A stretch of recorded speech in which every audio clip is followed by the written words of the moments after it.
माधव कुंज विहारी।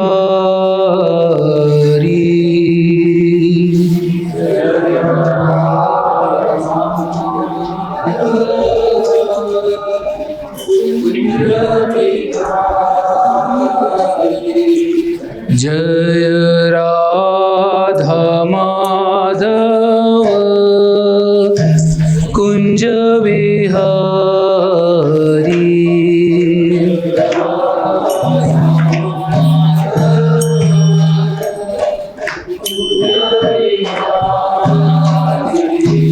जय गोपी जनवल्लभ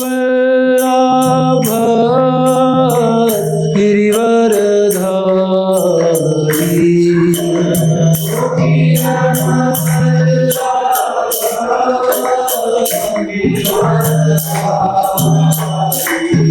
जय गोपी जनवल्लभ गिरिवरधारी।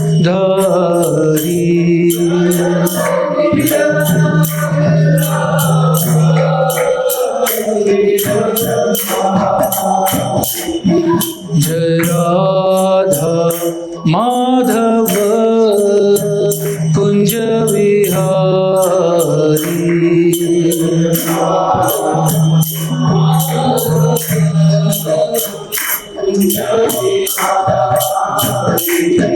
हरे कृष्णा कृष्णा कृष्णा हरे हरे। हरे राम राम राम हरे हरे।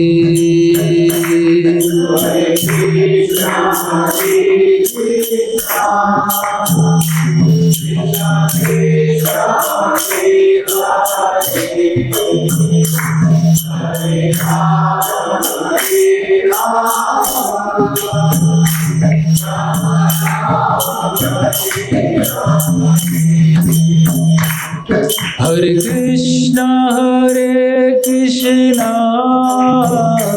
कृष्णा कृष्णा हरे हरे। हरे राम राम राम हरे हरे।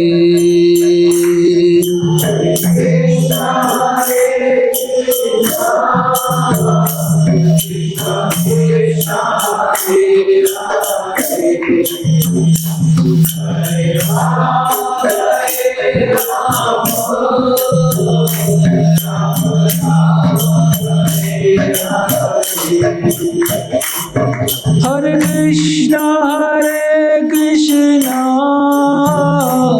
कृष्णा कृष्णा हरे हरे। हरे राम राम राम हरे हरे।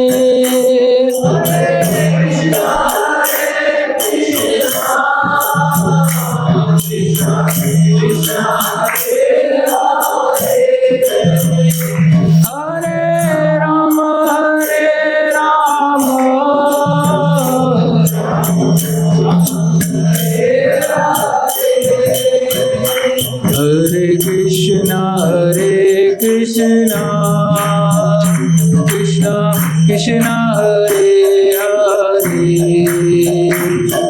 हरे Ram Ram Ram Hare Hare.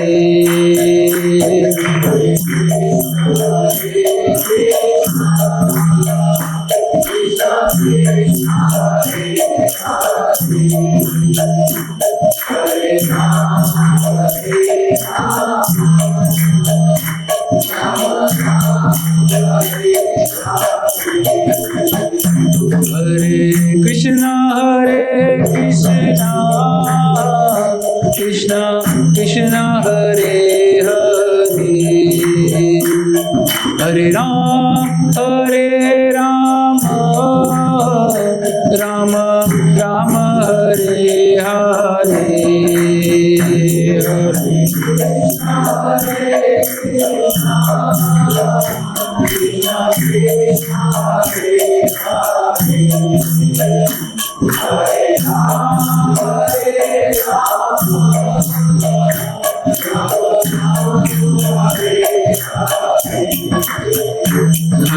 Krishna Krishna Krishna Hare Hare Hare Ram Ram Ram Hare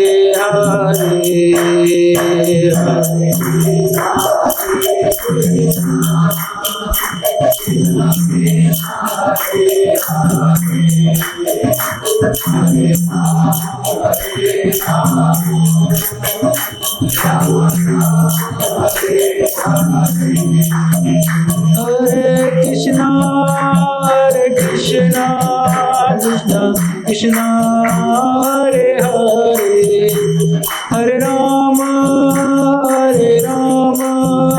Ram Ram Hare Hare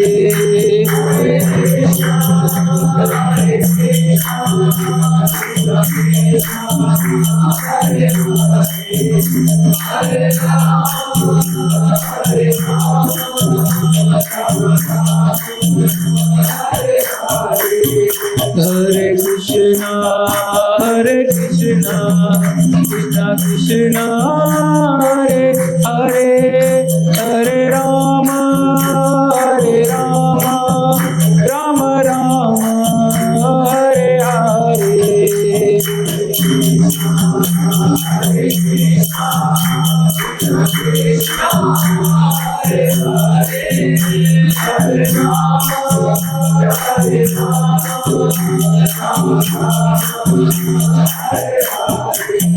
Jai Radha Shyama Sundar Radha Shyama Sundar Radhe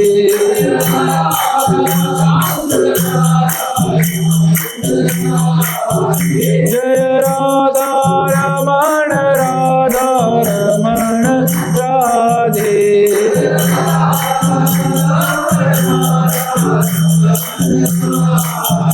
Jai Radha Gopal Radha Gopal Radhe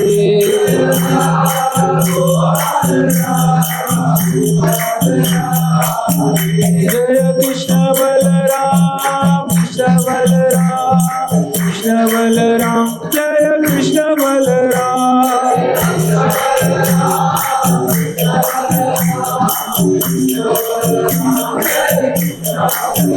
Jai Vrindavan Dham Vrindavan Dham Vrindavan Dham Jai Vrindavan Dham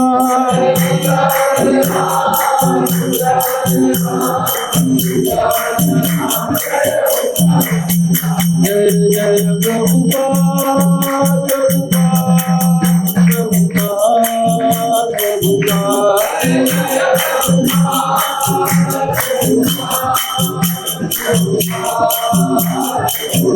Jai Jai Gurudev Gurudev Gurudev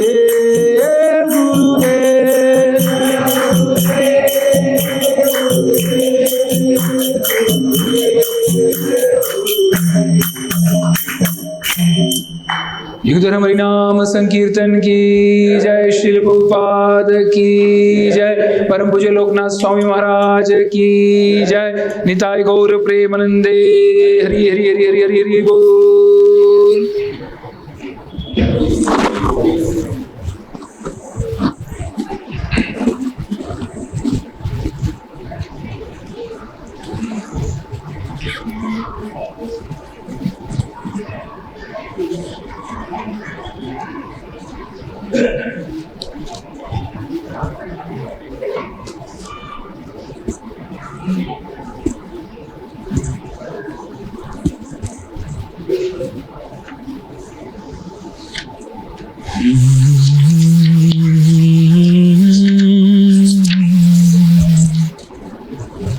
हरे कृष्णा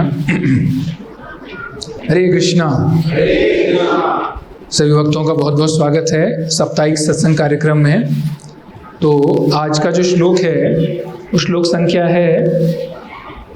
लिखा नहीं है यहाँ पे, 1138, पहला स्कंद 11वां अध्याय और 38वां श्लोक। तो सभी मेरे पीछे पीछे दोहराने का प्रयत्न कीजिए। एतदीशनमिष्यस्य प्रकृतिस्थोऽपि तद्गुणे न युज्यते सदात्मास्थैर्य यथा बुद्धिस्तथाश्रय। एतत् यह ईशनम दिव्यता या भगवता, ईशस्य भगवान की, प्रकृतिस्थ प्रकृति के संपर्क में रहकर, अपि भी तद्गुणे गुणों के द्वारा, न कभी नहीं, युज्यते प्रभावित होता है, सदात्मास्तथे नित्यता में स्थित रहने वालों के द्वारा, यथा जैसा है, बुद्धि तत् भगवान, आश्रया शरणागत। अनुवाद एवं तात्पर्य शील प्रभुपाद जी के द्वारा। शील प्रभुपाद की जय। यह तो भगवान की दिव्यता है कि वे प्रकृति के गुणों के संसर्ग में रहते हुए भी उनसे प्रभावित नहीं होते। इसी प्रकार जिन भक्तों ने भगवान की शरण ग्रहण कर ली है वह भौतिक गुणों से प्रभावित नहीं होते। इसके तात्पर्य में शील प्रभुपाद जी हमें बताते हैं, वेदों तथा वैदिक ग्रंथों, श्रुति तथा स्मृति में पुष्टि की गई है कि दिव्यता लेश मात्र भौतिक नहीं होती। भगवान दिव्य ही होते हैं, इसका अर्थ है निर्गुण हैं, परम ज्ञान गम्य हैं। हरि या भगवान परम दिव्य पुरुष हैं जो भौतिक प्रभाव की परिधि के बाहर स्थित होते हैं। इन तथ्यों की पुष्टि आचार्य शंकर द्वारा भी हुई है। कोई यह तर्क कर सकता है कि लक्ष्मी के साथ उनका संबंध दिव्य हो सकता है, लेकिन जिस यदुवंश में वे उत्पन्न हुए थे उसके साथ यहाँ जरासंध तथा भौतिक गुणों से लिप्त रहने वाले अन्य असुरों के साथ उनका ऐसा संबंध कैसे हो सकता है? इसका उत्तर यही है कि किसी भी दशा में भगवान की भगवता, दिव्यता कभी भी प्रकृति के गुणों के संपर्क में नहीं आती।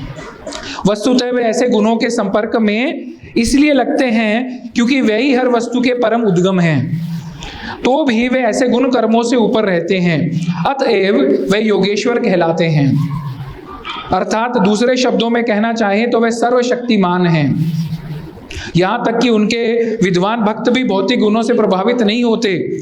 वृंदावन के षड गोस्वामी अत्यंत संपन्न परिवारों के थे, किंतु जब वे वृंदावन में संत जीवन बिताने लगे तो भले ही ऊपर से उनकी दारुण दशा रही हो, किंतु वास्तव में वे आध्यात्मिक दृष्टि से सर्वाधिक संपन्न थे। ऐसे महाभागवत मनुष्यों के बीच विचरण करते हुए भी प्रकृति के गुणों से उत्पन्न मान या अपमान, भूख या संतोष, निद्रा या जागरण से कलुषित नहीं होते। इसी प्रकार उनमें से कुछ सांसारिक आचरण में रहकर भी उससे अप्रभावित बने रहते हैं। जब तक जीवन में उदासीनताएं नहीं होती तब तक कोई अध्यात्म स्थिर नहीं माना जाता। दिव्यता तथा भगवान के पार्षद एक ही आध्यात्मिक धरातल पर रहते हैं और उनकी महिमा सदा ही योग माया के कर्म द्वारा पुनीत होती रहती है। भगवान के भक्त सदैव दिव्य रहते हैं, भले ही कभी कभी उनके आचरण का पतन होता दिखता हो। भगवान भगवत गीता 9.30 में बलपूर्वक घोषित करते हैं, यदि पूर्व कलमश के कारण कोई भक्त पतित हो भी जाए तो भी उस भक्त को भगवत भक्ति में प्रवृत्त रहने के कारण पूर्णतः दिव्य माना चाहिए। भगवान उसकी सेवा के कारण उसकी सदैव रक्षा करते हैं और उसकी पतित अवस्थाओं को आकस्मिक तथा क्षणिक मानना चाहिए। वे देखते ही देखते छूमंतर हो जाएंगी। ओम अज्ञानतिमिरन्धस्य ज्ञानाञ्जनशलाकया चक्षुरुन्मिलितं येन तस्मै श्रीगुरुवे नमः। श्रीचैतन्यमनोभीष्टं स्थापितं येन भूतले स्वयं रूप कदा मह्यं ददाति स्वपदान्तिकं। वन्देऽहं श्रीगुरो श्रीयुतपदकमलं श्रीगुरून् वैष्णवांश्च श्रीरूपं सागरजातं सहगण रघुनाथान्वितं तं सजीवं साद्वैतं सावधूतं परिजनसहितं कृष्णचैतन्यदेवं श्रीराधाकृष्णपादान् सहगण ललिता श्रीविशाखान्वितांश्च हे कृष्ण करुणा सिंधु दीनबंधु जगतपते गोपेश गोपिकाकांत राधाकांत नमस्तुते तप्त कांचन गौरांगी राधे वृंदावनेश्वरी वृषभानुसुते देवी प्रणमामि हरिप्रिये वाञ्छाकल्पतरुभ्यश्च कृपा सिन्धुभ्य एव च पतितानां पावनेभ्यो वैष्णवेभ्यो नमो नमः। जय श्री कृष्ण चैतन्य प्रभु नित्यानंद श्री अद्वैत गदाधर श्रीवासादि गौर भक्तवृंद। हरे कृष्णा कृष्णा कृष्णा हरे हरे हरे राम राम राम हरे हरे। हरे कृष्णा कृष्णा कृष्णा हरे हरे हरे राम राम राम हरे हरे। हरे कृष्णा कृष्णा कृष्णा हरे हरे हरे राम राम राम हरे हरे। हरे कृष्णा। तो ये जो श्लोक है इसमें हमें भगवान की दिव्यता के बारे में बताया गया है। भगवान कैसे दिव्य हैं और कैसे प्रकृति के गुणों का कोई भी असर क्या है उनके ऊपर नहीं होता। जब भी हम भागवतम क्लास शुरू करते हैं तो हमें थोड़ा सा भागवतम का महात्म्य भी सुनना चाहिए, क्योंकि क्या होता है हम सुनते रहते हैं भागवतम तो श्लोक तो सुन रहे हैं, लेकिन कभी कभी भागवतम का जो महात्म्य है वो हम भूल जाते हैं, विस्मरण हो जाता है। तो एक छोटी सी दो कथाएं हैं, बहुत सुंदर कथाएं हैं भागवतम के महात्म्य के ऊपर, और आज की है, मतलब ये कोई बहुत पुरानी नहीं है। साउथ इंडिया में अपने इस्कॉन के ही ये भक्त हैं, दाम्पत्य हैं, मतलब गृहस्थ हैं, पति पत्नी हैं। तो एक प्रभु जी जो हैं वो लेक्चर लेने गए साउथ में, तो उन्होंने देखा वो जो दाम्पत्य हैं वृद्धाश्रम में रह रहे थे। वृद्धाश्रम आप सबको पता है, वृद्धाश्रम में रह रहे थे। तो उन्होंने देखा जो वहाँ पे बाकी सब जो बाकी के जो भी मेंबर्स थे, जो वहाँ के सदस्य थे, वो तो चुपचाप थे, लेकिन प्रभु जी जब भी भागवतम का लेक्चर शुरू किया, उन्होंने जब भी भागवतम का कोई भी श्लोक को बोलते थे तो ये एक प्रभु जी की साइड से और एक माता जी की साइड से एक आवाज आती थी और वो इस श्लोक को बार बार दोहरा रहे थे। तो उनको बहुत अच्छा लगा जो प्रभु जी लेक्चर ले रहे थे। तो उन्होंने बाद में जाके उन दाम्पत्य से पूछा, गृहस्थ से पूछा कि प्रभु जी आपको भागवतम के इतने सारे श्लोक कैसे कंठस्थ हैं? तो वो प्रभु जी और वो जो माता जी थे वो कहने लगे, गृहस्थ जो थे कहने लगे पिछले 50 साल से हमारा नियम है। कितने साल से? 50 साल से हमारा नियम है कि हम हर रोज भागवतम के 12 अध्याय जो है पाठ करते हैं। भागवतम में कितने अध्याय हैं आपको पता है? टोटल कितने श्लोक हैं? 18,000, ये तो सबको पता है ना। तो भागवतम के 335 के करीब लगभग अध्याय हैं। अभी आप सोचिए कि उनको पूरा भागवतम करने में कितना समय लगता होगा। 12 अध्याय तो वो रोज पढ़ते हैं, तो 10 दिन में कितने हो गए? 120, 20 दिन में 240, एक महीने में लगभग 25 दिन में उनका पूरा भागवतम जो है वो पूर्ण हो जाता था। तो बताने लगे कि शुरुआत में तो हम क्या करते थे, मतलब श्लोक भी पाठ करते थे और अनुवाद भी पाठ करते थे, लेकिन अब समय के अनुसार ऐसी स्थिति आ गई है कि अब हमें श्लोक पढ़ते ही हमें ध्यान में आ जाता है कि श्लोक का अर्थ क्या है। तो देखिए भागवतम के मतलब ऐसे भागवतम के ऐसे प्रियतम हैं, मतलब प्रिय हैं जो कि भागवतम को इतना प्रेम करते हैं। 50 साल से लगातार, आप सोचिए साल में 12 बार भागवतम पढ़ लेते हैं वो। और आपने सुना होगा इस्कॉन के अपने परम पूज्य जय पताका स्वामी महाराज, वो तकरीबन 100 से ज्यादा बार भागवतम श्रवण कर चुके हैं, पठन कर चुके हैं। इतना विशेष है भागवतम। ये भागवतम का क्या है? महात्म्य है।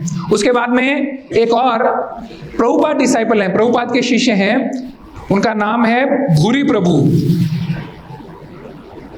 हाँ, भूरी प्रभु। तो एक बार उनसे किसी ने पूछा कि आप इतने सालों से इस्कॉन में टिके हुए हैं, वो प्रभुपाद डिसाइपल है, प्रभुपाद के शिष्य हैं। 1970 या 71 में प्रभुपाद ने उनको दीक्षा दिया था। तो उनको पूछा कि आप इतने साल से इस्कॉन में टिके, इसके पीछे का रहस्य क्या है? तो बोले तकरीबन 55 साल से, 50 से भी अधिक साल से मेरा एक नियम है। तो बोले क्या नियम है? क्या नियम होगा बताइए? हाँ, उससे भी पहले एक विशेष नियम। और प्रभुपाद शिष्य हैं तो वो क्या करते होंगे? हर रोज 16 माला जप करते हैं। बोले पिछले 55 साल से मैं रोज 16 माला जप करता हूं। फिर उसके बाद में उन्होंने एक और बात बताई। कहते हैं भागवतम का जो पहला स्कंद है, जो अब हम ही पढ़ रहे हैं, उसके पहले जो 2 अध्याय हैं मैं पिछले 55 साल से रोज पढ़ता हूं। अब ये बात आपको थोड़ा सा हजम करने में समय लगेगा। 55 साल से पहले स्कंद के पहले 2 अध्याय मैं रोज पढ़ता हूं। इसके ऊपर इन्होंने फिर एक बॉम्ब छोड़ा। क्या कहा उन्होंने? कि मैं पिछले 55 साल से हर रोज ईशोपनिषद पढ़ता हूं। अब आप सोचिए। तो बता रहे थे, उन्होंने उसका फल, श्रुति फल भी बताया। तो क्या होता है, हम जो जीव है ना, खास करके बहुत सारे ऐसे जो कर्मकांडी होते हैं, उनको बहुत इच्छा होती है कुछ जानने का कि अगर मैं 16 सोमवार करता हूं तो उसका फल क्या होगा, 16 शुक्रवार करता हूं तो उसका फल क्या होगा ना, बहुत सारे। तो उसका उन्होंने श्रुति फल भी बताया। उन्होंने बताया कि अगर आप ईशोपनिषद रोज पढ़ते हैं, जो भी ईशोपनिषद का पाठ करता है, प्रभुपाद ने ऐसा बताया था कि जो भी ईशोपनिषद का पाठ करता है, भगवान कृष्ण स्वयं उसकी रक्षा करते हैं। ये श्रुति फल है। खैर हमें भक्तों को तो श्रुति फल से कुछ लेना नहीं है, लेकिन अगर कोई भक्त ईशोपनिषद का पाठ करता है तो भगवान कृष्ण स्वयं उसकी रक्षा करते हैं।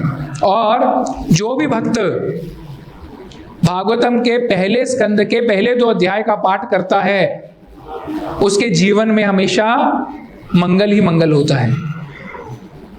तो ये विशेष इसका पाठ करने का क्या है, फल है। तो वैसे तो आप जानते हैं सभी, भक्ति रसामृत सिंधु में शुद्ध भक्ति के लक्षण बताए गए हैं। शुद्ध भक्ति के लक्षण हैं, 6 लक्षण हैं। कौन कौन से लक्षण हैं? जैसे ही आप शुद्ध भक्ति करना प्रारंभ करते हैं तो 6 प्रकार के विशेष आपके जीवन में परिवर्तन देखे जाएंगे। कौन कौन से हैं पता आप? भक्ति रसामृत सिंधु में है। नम्रता तो हमें जो गुण है वो हमें प्राप्त करने का प्रयत्न करना है।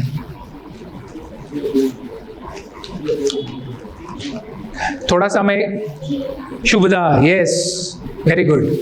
और अब शुभदा पता चल गया तो जो भक्ति रसामृत सिंधु का भक्ति शास्त्री कर रहे थे उनको सबको ध्यान में आ जाएगा। शुभदा मतलब अर्थ क्या है? शुभदा का अर्थ भी क्या है माता जी?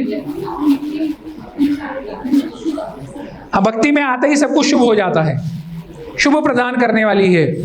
जैसे आप भक्ति प्रारंभ करते हैं तो सब शुभ होने लग जाता है शुद्ध भक्त के लिए, शुद्ध भक्ति में। और सर्वाकर्ष कृष्ण आकर्षणी, कृष्ण को केवल और केवल शुद्ध भक्ति ही आकर्षित कर सकती है। भक्ति इतनी विशेष है कि कृष्ण भी उससे आकर्षित हो जाते हैं। श्री कृष्ण आकर्षणी और क्लेश घनी। शुद्ध भक्ति जब आप करना प्रारंभ करते हैं तो आपके जीवन में जितने भी क्लेश हैं वो दूर हो जाते हैं। और सांद्रानंद विशेषात्मा, सांद्रानंद विशेषात्मा मतलब भक्ति एक ऐसी है कि जो आपको विशेष आनंद देने वाली है। आपको भी आनंद होता है, भक्ति करते आनंद होता है कि नहीं होता? किस किस को आनंद होता है? सभी को आनंद होता है ना। भक्ति करने से आनंद प्राप्त होता है। और क्या है? मोक्ष लघुता। मोक्ष लघुता क्या है?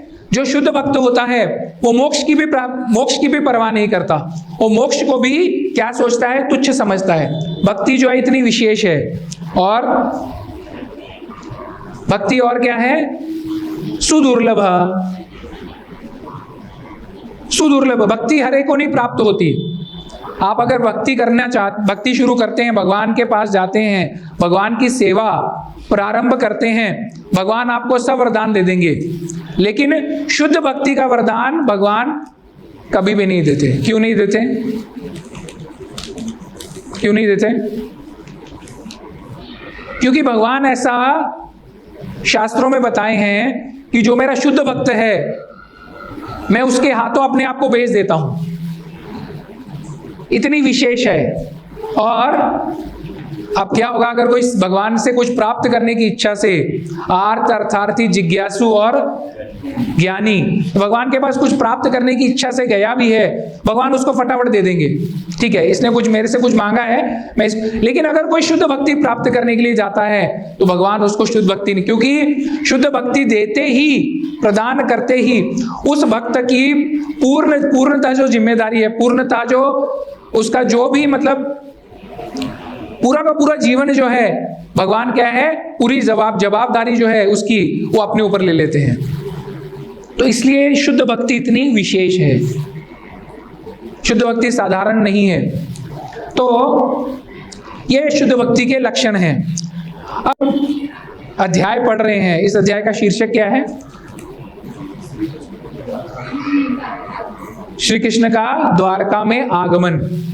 तो अभी हम श्लोक तो पढ़ रहे हैं, लेकिन अब क्या होता है, श्लोक पढ़ लेते हैं, सुन लेते हैं उसका तात्पर्य, लेकिन उस श्लोक के पीछे का कारण क्या है, या हम भागवतम में किस स्थान पे पहुंचे हैं और किस स्थान पे ये श्लोक का उल्लेख आया है, ये भी जानना आवश्यक है।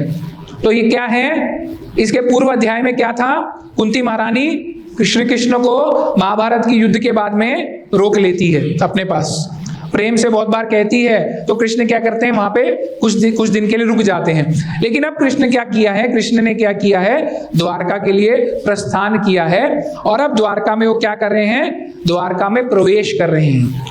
जब द्वारका में प्रवेश कर रहे हैं तो वहां पे क्या चल रहा है, द्वारका में जो उनकी रानियां हैं वो क्या कर रही हैं, महल के ऊपर खड़े होके उनका स्वागत कर रही हैं, द्वारका की रानियां। और ऐसा उल्लेख आता है कि जो भगवान श्री कृष्ण की 16,108 रानियां थी, वो कोई साधारण नहीं थी। साधारण पृथ्वी, ये जो पृथ्वी की जो नारियां हैं उनके जैसी नहीं थी, अतीव सुंदर थी, बहुत सुंदर थी। ऐसा वर्णन आता है भागवतम में कि वो इतनी सुंदर थी कि देवी देवता तक जो आसमान में भगवान का दर्शन करने के लिए आए थे, वो भी रानियों का रूप सौंदर्य देख के वो भी मोहित हो रहे थे। इतनी सुंदर रानियां थी कृष्ण की। और उसी में ये श्लोक आता है। इस श्लोक में क्या कहते हैं, यह तो भगवान की दिव्यता है कि वे प्रकृति के गुणों के संसर्ग में रहते हुए भी उनसे प्रभावित नहीं होते। उसी प्रकार जिन भक्तों ने भगवान की शरण ग्रहण कर ली है, वे भौतिक गुणों से प्रभावित नहीं होते।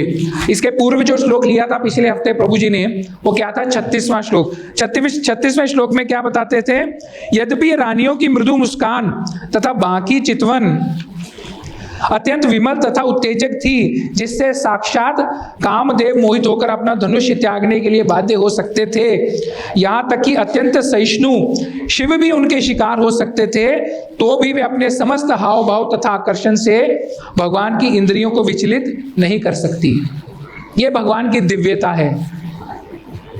भागवतम में भी ऐसा उल्लेख आता है कि जब भगवान सुबह उठते थे, प्रातःकाल उठते थे 4 बजे, जैसे ही किसकी आवाज आती थी, अलार्म की, मुर्गे की आवाज जब आती थी तो भगवान उठ जाते थे। और उठ के जैसे ही वो अपना बिस्तर जो था, अपना पलंग जो था वो त्यागते थे, तो जो रानियां थी वो क्या करती थी, उस मुर्गे को क्या करती थी, गालियां देती थी, यार इसको इतनी जल्दी, अभी तो हम सोई थी, अभी तो हम भगवान का हमने आलिंगन किया था, और अभी क्या है, मुर्गा क्या है, बांग देती और हमें उठना पड़ रहा है। भगवान क्या करेंगे, हमें त्याग के अपने जो दिनचर्या है उसमें व्यस्त हो जाएंगे। थोड़ा थोड़ा माताएं आगे आ सकती हैं।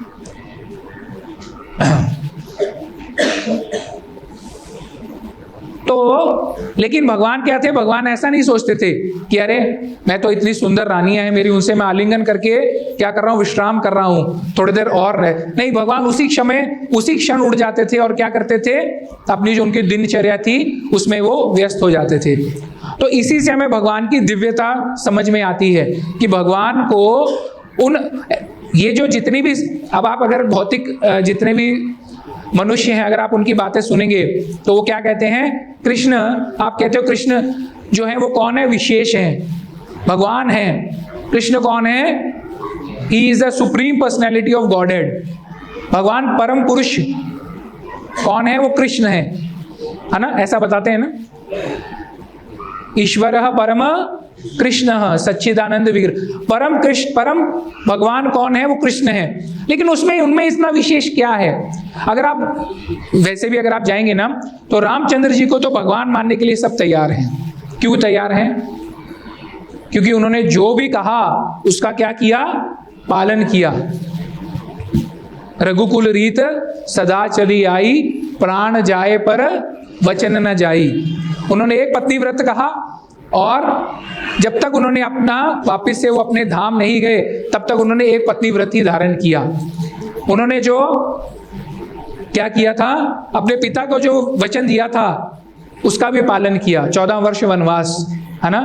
तो वो तो भगवान हो सकते हैं जो अपने वचनों का पालन करते हैं, लेकिन ये कैसा भगवान, इसने जो भी बोला उसके ऑपोजिट ही किया, है ना। कृष्ण ने जो भी कहा उसके हमेशा विरोध है ना, विरोधात्मक सब कुछ नजर आता है ना। अर्जुन को क्या कहा, महाभारत के युद्ध में मैं शस्त्र नहीं उठाऊंगा, फिर क्या हुआ, क्रोध में आके पहिया उठा के भीष्म पितामह को मारने के लिए चल पड़े। तो विरोधात्मक है ना, विरोधाभास है ये। तो ये भगवान कैसे हो सकते हैं। लेकिन अगर हम ये समझ में आए, अगर हम ये समझें कि भगवान ने उस वक्त रथ का पहिया क्यों उठाया था,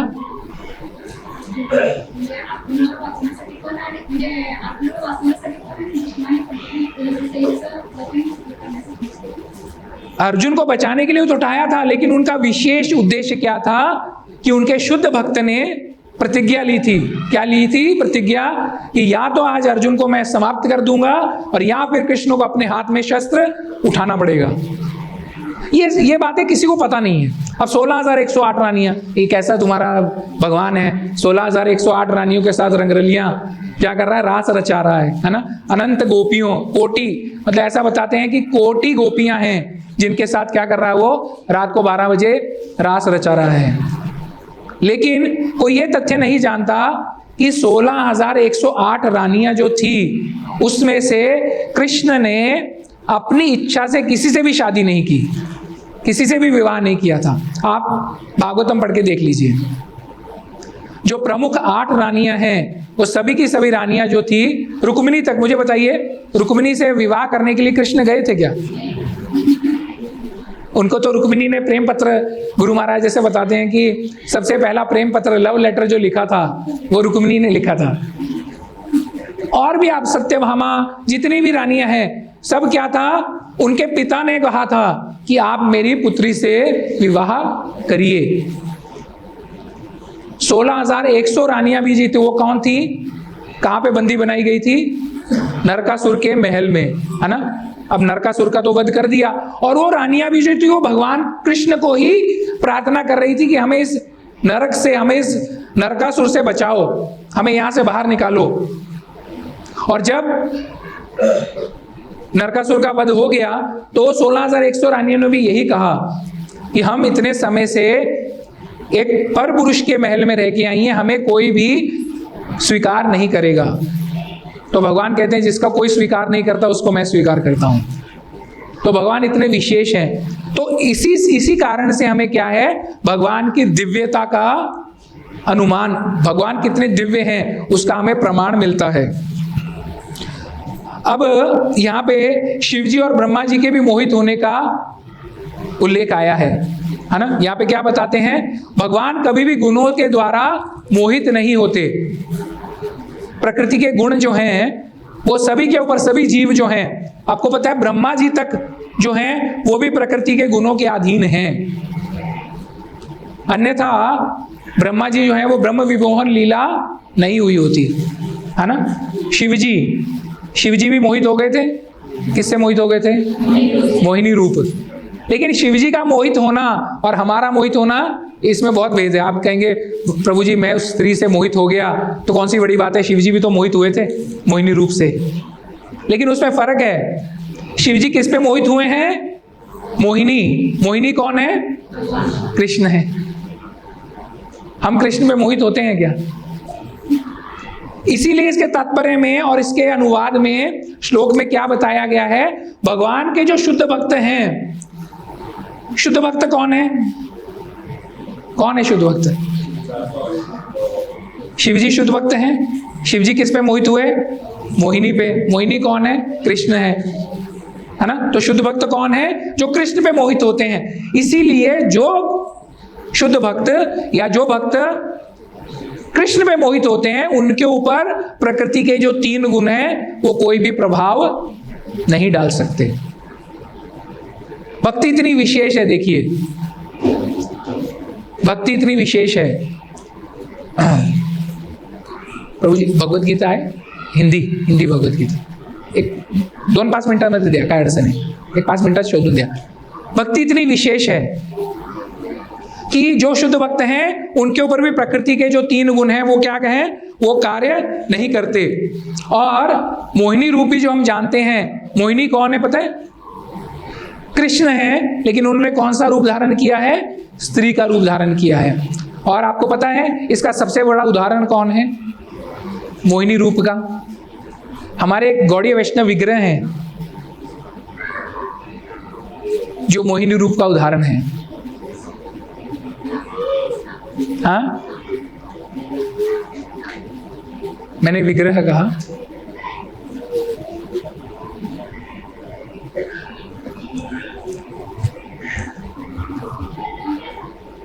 जितने भी भगवान के विग्रह हैं वो युगल रूप में आराधना होती है ना। केवल एक ही ऐसे विग्रह हैं, राधा रमण। तो जो राधा रमण से मोहित हो जाता है उसको भी कभी क्या है, प्रकृति के 3 गुण बाधित नहीं कर सकते। राधा रमण विशेष हैं। राधा रमण मोहिनी रूपी हुए ना, है ना। रमण जो हैं, राधा और रमण एक ही हैं, तो इतने विशेष हैं। तो प्रकृति के जो 3 गुण, प्रकृति के 3 गुण कौन से हैं? सत्वगुण, रजोगुण और तमोगुण। तो भगवत गीता का जो 14वां अध्याय है 14th, उसमें प्रकृति के 3 गुणों के विषय में बताया गया है। बहुत ही विशेष अध्याय है। तो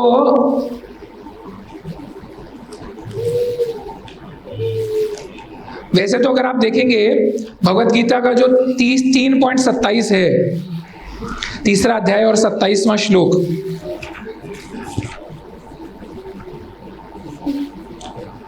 उसमें क्या बताते हैं कृष्ण?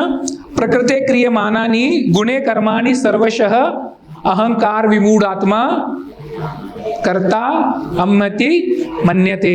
इसका अर्थ क्या हुआ कि जीवात्मा अहंकार के प्रभाव से मोहग्रस्त होकर अपने आप को समस्त कर्मों का कर्ता मान बैठता है, जबकि वास्तव में वह प्रकृति के 3 गुणों द्वारा संपन्न किए जाते हैं। हम बार बार जब भी हम प्रभुपाद के तात्पर्य या पढ़ते हैं उसमें बार बार एक शब्द आता है, हम सभी कौन है? बद्ध आत्मा है। बद्ध आत्मा का अर्थ क्या हुआ? प्रकृति के 3 गुणों के से बद्ध हैं हम। इंग्लिश में उसको कहते हैं कंडीशन सोल। कंडीशन सोल मतलब क्या हुआ? एयर कंडीशन मतलब क्या हुआ? आपने सभी एयर कंडीशन का नाम सुना होगा। एयर कंडीशन का मतलब क्या होता है? अर्थ क्या होता है?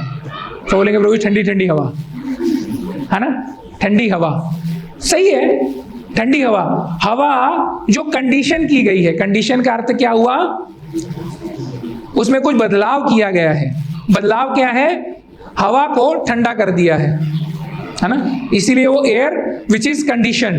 कंडीशन का अर्थ क्या हुआ? उसका तापमान जो है वो बदल दिया गया है। इसी प्रकार से आत्मा, बद्ध आत्मा, कंडीशन सोल का अर्थ क्या हुआ? जब हम ये आत्मा इस भौतिक जगत में आती है तो भौतिक जगत की जितनी भी गुण हैं उससे वो बाध्य हो जाती है, वो गुण उसके ऊपर कार्य करने लग जाते हैं। और प्रकृति के 3 गुण कौन से हैं? सत्व, रजस और तमस, ये 3 गुण है।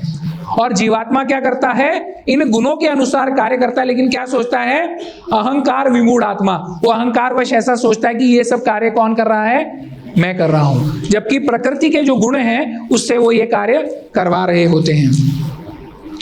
फिर भगवत गीता 7.14 में भगवान क्या कहते हैं?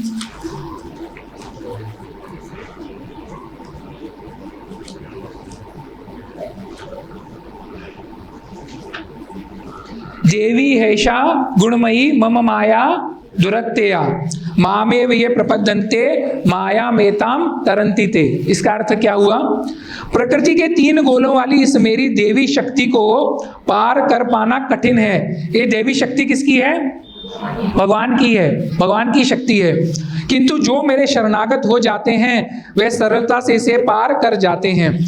7.13, 14, 15 अगर आप पढ़ेंगे तो आपको प्रकृति के जो 3 गुण हैं उसके विषय में बहुत ही एकदम जो क्लियरली पता चल जाएगा।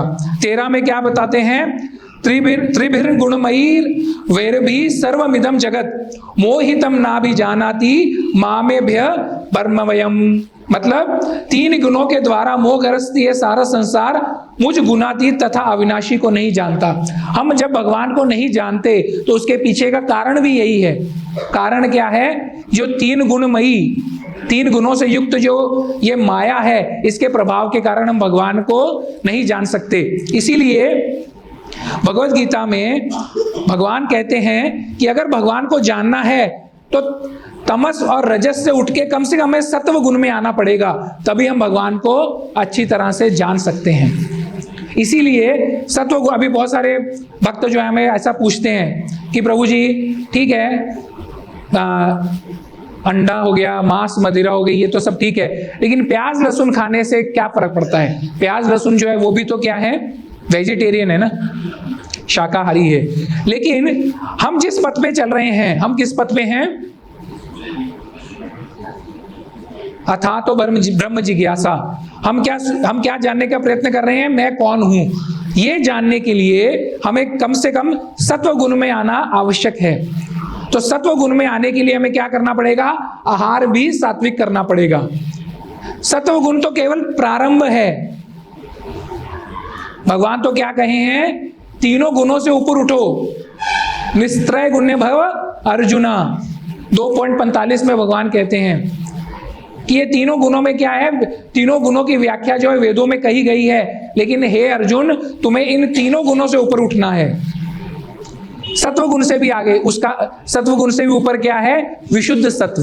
विशुद्ध सत्व का अर्थ क्या है? जब हम प्रत्येक कार्य भगवान की प्रसन्नता के लिए करते हैं तब हम क्या हैं? विशुद्ध सत्व में चले जाते हैं। तो और इसके बाद में क्या कहते हैं? न माम दुष्कृतिनो मूढ़ा प्रपद्यन्ते नराधमा माया या प्रतज्ञाना आश्रुम भावमाश्रिता। इसका अर्थ क्या है? जो निपट मूर्ख हैं, मनुष्यों में अधम हैं, जिनका ज्ञान माया द्वारा हर लिया गया है, तथा जो असुरों को की नास्तिक प्रकृति को धारण करने वाले हैं, ऐसे दुष्ट मेरी शरण ग्रहण नहीं करते। तो भगवान की शरण ग्रहण करने के लिए भी क्या है? हमें क्या करना पड़ेगा? कम से कम सत्व गुण में आना पड़ेगा। सत्व गुण में आकर ही भगवान की शरण ग्रहण कर सकते हैं। और ये पूरे गुणों की वजह से ही जो जीव है वो क्या है? प्रकृति के ये जो 84 लाख योनियां हैं इसमें भ्रमण बार बार कर रहा है। तो जो भगवान के शुद्ध भक्त हैं, जब वो प्रकृति के इन 3 गुणों को लांघ जाते हैं, विशुद्ध सत्व में आ जाते हैं, तो क्या होता है? प्रकृति के जो 3 गुण हैं ये उनके ऊपर भी कार्य नहीं करते। जिस प्रकार से भगवान के ऊपर भी प्रकृति के जो 3 गुण हैं, 3 जो प्रकृति के नियम हैं, और जो विमूढ़ हैं उनको ऐसा लगता है कि भगवान जो है वो ये क्या करते हैं? ये भौतिक शरीर धारण करके आते हैं और अब इसका बहुत सारे उदाहरण मिलते हैं, रामायण में उदाहरण है। भगवान जब सीता माता का हरण हो गया था तो भगवान क्या कर रहे थे, प्रलाप एकदम ऐसे जोर जोर से रो रहे थे, अरे मेरी सीता कहाँ गई, मेरी सीता। तो जो ये किसके लिए भगवान ये क्या करते हैं, केवल एक नाटक करते हैं, ताकि जो विमूढ़ हैं उनको लगे कि भगवान ने भी हमारे जैसा ही शरीर धारण किया है। लेकिन भगवान का जो शरीर है वो क्या है, सच्चिदानंद विग्रह है, और प्रकृति के कोई भी गुण उनके ऊपर कार्य नहीं कर सकते। इसके अलावा भगवान यहाँ पे एक और बहुत विशेष बात बता रहे हैं। क्या विशेष बात बताते हैं कि भगवान का जो पार्षद है, भगवान तथा भगवान के पार्षद वो दिव्य धरातल पे रहते हैं। भगवान के जितने भी शुद्ध भक्त हैं वो भी इस भौतिक धरातल पे नहीं रहते, वो भी दिव्य धरातल पे रहते हैं। और यदि देववश या पूर्व कुछ गुणों के कारण अगर उनके किसी शुद्ध भक्त का पतन भी हो जाता है तो भगवान क्या कहते हैं भगवत गीता में, तो भी उस पतन को क्या करना चाहिए, ज्यादा ध्यान नहीं देना चाहिए। क्योंकि जैसे जैसे वो शुद्ध भक्त और भक्ति करेगा तो क्या होगा, उस भक्ति के प्रभाव के कारण धीरे धीरे वो पूर्णतः शुद्ध हो जाएगा। और फिर उसके बाद क्या होगा, श्री राधा श्याम सुंदर भगवान की जय, वो अपनी पतित अवस्था से ऊपर आ जाएगा। तो इसीलिए हम बहुत बार ऐसा देखते हैं कि कुछ भक्त जो होते हैं, भगवान की सेवा करते करते किसी कारणवश उनका पतन हो जाता है, लेकिन हमें उसके ऊपर ज्यादा चर्चा या ध्यान नहीं करना चाहिए। बहुत सारे लेक्चर्स में भी और बहुत सारे जगह पे शास्त्रों में ऐसा बताया गया है, पतित भक्त, अगर कोई भक्त शुद्ध भक्त है वो क्या हो जाता है, एक समझो भगवान की भक्ति करते करते उच्च स्तर पे पहुंच जाता है। उच्च स्तर पे पहुंचने पे अगर उसका पतन भी होता है तो पतन होके वो पूरा जमीन पे नहीं आएगा। अगर वो 14वें माले पे पहुंचा था, पतन होके हो सकता है 10वें माले पे आ जाए, 8वें माले पे आ जाए। लेकिन फिर भी हमारी स्थिति क्या है, हमने तो बिल्डिंग भी शुरू नहीं की अभी चढ़ना, और हम क्या करते हैं, उस भक्त की निंदा या उसके बारे में चर्चा करना शुरू कर देते हैं। अरे प्रभु जी उनका पतन हो गया, पतन हो गया। हमारी स्थिति क्या है, वो तो फिर भी 14वें 15वें माले से गिरकर 10वें माले पे आए हैं। हमारी तो स्थिति क्या है, हम तो अभी भी जमीन पे हैं, है ना। तो इसलिए यहाँ पे तात्पर्य में श्रील प्रभुपाद जी कहते हैं, भगवान उसकी सेवा के कारण सदैव उसकी रक्षा करते हैं और उसकी पतित अवस्था को आकस्मिक तथा क्षणिक मानना चाहिए। वह देखते ही छू मंतर हो जाएगी, और वो क्या होगा, वो जो भक्त है, शुद्ध भक्त जो है, वो फिर से उसी स्थिति में उसी स्तर पे वापस पहुंच जाएगा। इसलिए हमें बहुत ही सावधान रहना चाहिए। ठीक है, हम आज यहीं पे रुकेंगे थोड़ा सा, क्योंकि काफ़ी सारी सूचनाएं हैं, तो सूचना आपको बताएंगे। किसी का कोई प्रश्न हो या कोई जिज्ञासा हो तो आप पूछ सकते हैं। हरे कृष्ण।